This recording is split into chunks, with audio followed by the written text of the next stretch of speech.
आज मैं एक बीबीसी की रिपोर्ट देख रहा था लाहौर की मुख्तलिफ शाहराहों के ऊपर जो पंजाबी के अंदर छोटे छोटे जुमले लिखे हुए हैं। उसी में से एक जुमला था कि बैठे रहोगे तो कुछ नहीं लबना।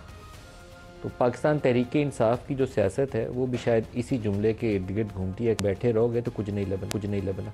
अब उन्होंने 8 फरवरी को एक एहतजाज करना है और 8 फरवरी के एहतजाज से पहले चीफ मिनिस्टर पंजाब वो लाहौर गए हैं और उसकी जो आउटकम है वो अजीब व गरीब है। एक तो एक सूबे का चीफ मिनिस्टर जब दूसरे सूबे में जाए उसको वार्मली वेलकम करना चाहिए, उसकी राह में रुकावटें नहीं डालनी चाहिए। कोई ज़माना था जब मोहतरमा अल्लाह उनके दर्जात बुलंद करे वो प्राइम मिनिस्टर ऑफ पाकिस्तान थी, तो नवाज़ शरीफ साहब चीफ मिनिस्टर पंजाब थे 88-90। तो बीबी ने जाना है तो उन्होंने वेलकम नहीं करना, ये ऐसी सूरत हाल पैदा करनी है जिससे पंजाब वर्सेस द रेस्ट वाली सिचुएशन पैदा हो। तो इस वक्त पंजाब वर्सेस केपी वाला सीन जो है वो हमारे लिए नेशनल लेवल के लिए ये कुछ सूटेबल सीन नहीं है। सियासत करें आप अपनी, लेकिन जब अगर मरियम जाती हैं पेशावर तो मरियम को उसी एहतराम के साथ उनको वेलकम करना चाहिए जो एक दूसरे सूबे की वज़ीर आला के लिए जो वो डिज़र्व करती हैं। इसी तरीके से सुहेल अफरीदी जब लाहौर गए हैं तो उनको वैसे ही वार्मली उनको वेलकम करना चाहिए और उनका पूरा प्रोटोकॉल देना चाहिए, कोई रुकावट नहीं डालनी चाहिए। सूबाइयत हमारी राह में रुकावट नहीं बननी चाहिए आगे प्रोग्रेस के लिए। एक सूबा दूसरे सूबे के ख़िलाफ़ अगर बरसरे पेकार नज़र आए वो भी सूरत हाल अच्छी नहीं है।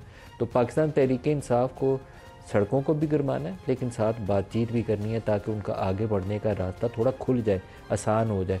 आसानी से आएगी नहीं, आसानी के लिए ज़रूरी है कि वो दूसरी पॉलिटिकल फोर्सेस को भी इंगेज करें। इस्टेब्लिशमेंट से बातचीत की वो ख्वाहिश रखते हैं लेकिन उनकी टॉप टीयर में अभी कोई ऐसा बड़ा चेहरा है नहीं है कि जो जाके इंगेज कर सके किसी को, इस्टेब्लिशमेंट के किसी बड़े कद्दावर शख्सियत को, जिससे उनके लिए आसानी पैदा हो जाए। तो उनकी जो पार्टी है इस वक्त मैदान के अंदर उसी पार्टी के साथ उनको अवलीन कोशिश ये करनी चाहिए कि जितनी पॉसिबल पॉलिटिकल फोर्सेस के साथ उनका कनेक्शन हो सकता है वो इंगेज करें।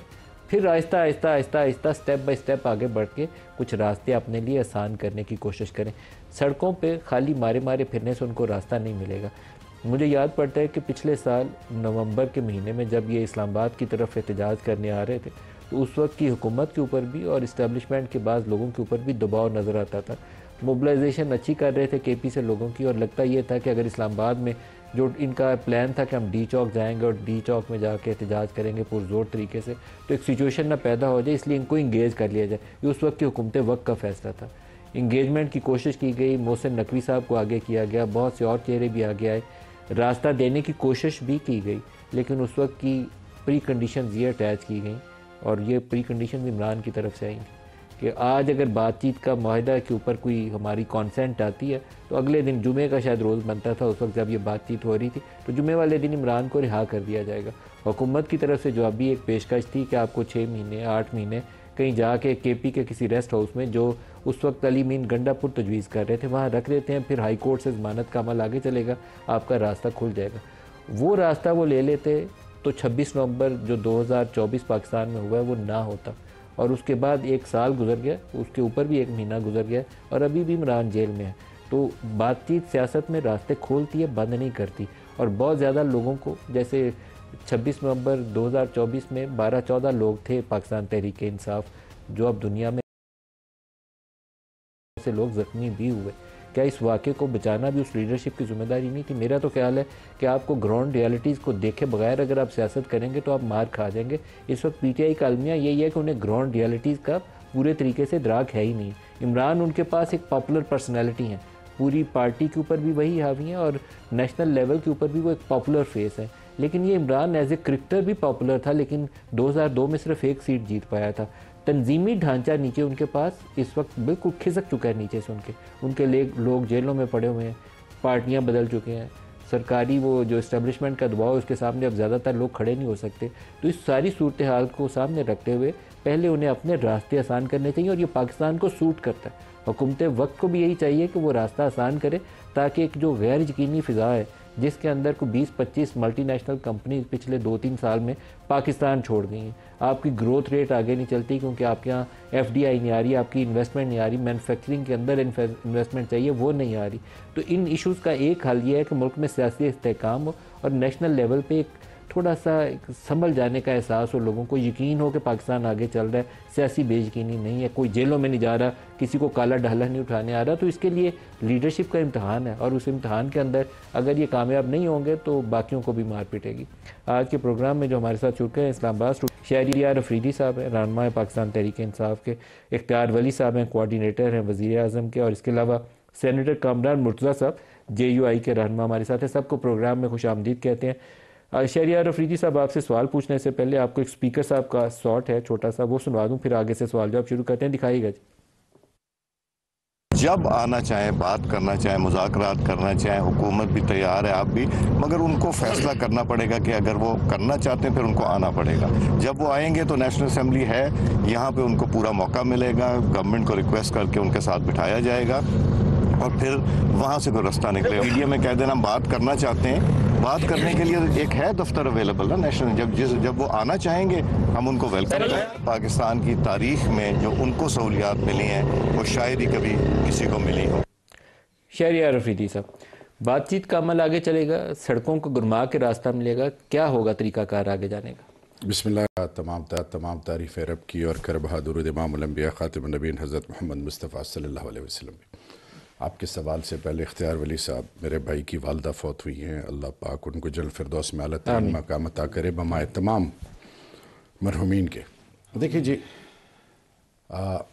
स्पीकर साहब को मैंने सुना, स्पीकर साहब ने on the floor of the house काफ़ी दफ़ा ये बात ज़रूर कही और शहबाज शरीफ साहब ने भी फ्लोर से 2 दफ़ा बात की और अभी रिसेंटली उन्होंने कहा कि अगर संजीदा है तो कैबिनेट के इजलास में कही उन्होंने ये बात आखिरी दफ़ा। जी, दरवाजे खुले।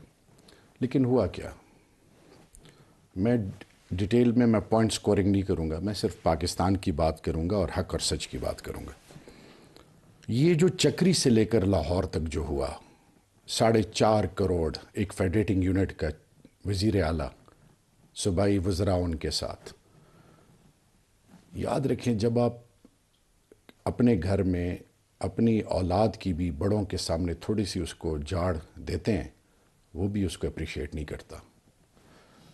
ये जो मैसेजिंग हो रही है, ये क्या हो रही है? एक तरफ आप ये कह रहे हैं कि हमारे दरवाजे खुले हैं और संजीदा हैं तो बात करें, फिर जब चीफ मिनिस्टर आपको कहता है कि जी अडियाला में मुझे हाई कोर्ट की परमिशन के बावजूद अलाउ नहीं किया जा रहा, तो आप कहते हैं मैं पूछ के बताता हूँ।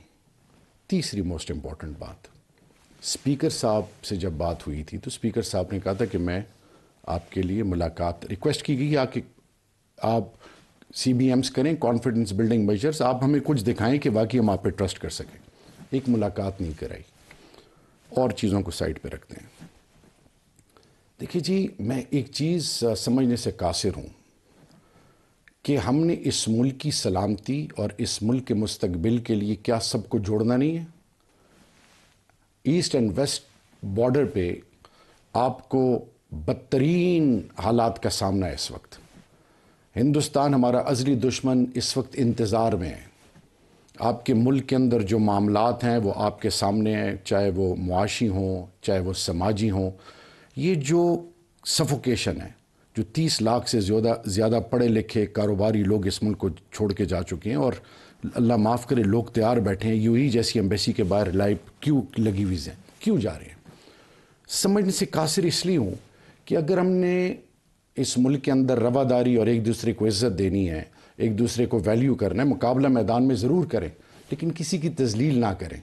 तो मैं सिर्फ आज इतना कहना चाहूँगा कि मैं ज़ात की बात नहीं करूँगा, मैं पाकिस्तान की बात करूँगा और मेरी रिक्वेस्ट होगी अपने ऑनरेबल कॉलीग से, क्योंकि हमें सुनते हैं लोग भी अब मुतनफ़र हो, जिस तरह उनका पार्लियामान से, अदलिया से और पाकिस्तान की सियासी लीडर से एतमाद उड़ गया, इसी तरह उनका एतमाद इन टॉक शो से भी। एक ज़माना था कि टॉक शोज़ लोग शौक़ से सुनते थे, अब क्यों लोग उनके लिए लड़ना है, उन्होंने एक दूसरे की तज़लील करनी है। At the end of the day यही फुटेजेस हमारा अज़ली दुश्मन हिंदुस्तान उठा के पाकिस्तान के हवाले से लाइमलाइट पे लाता है। आखिरी चीज़ जो मैं कंक्लूड करना चाहूँगा, सिर्फ मेरी इतनी रिक्वेस्ट है, अगर आप सिंसियर हैं, आपने कोई बात करनी है और आप कहते हैं कि इस मुल्क के लिए जमहूरियत, रवादारी और सबको साथ लेके जाना वक्त की ज़रूरत है, तो फिर 8/7 के डेथ सेल में जो इस मुल्क के लोगों के दिलों में धड़कता है इमरान खान, आप उससे बात क्यों नहीं करते? उनसे इंगेज करें। इख्तियार वली साहब, आपको कौन सी चीज़ रोकती है?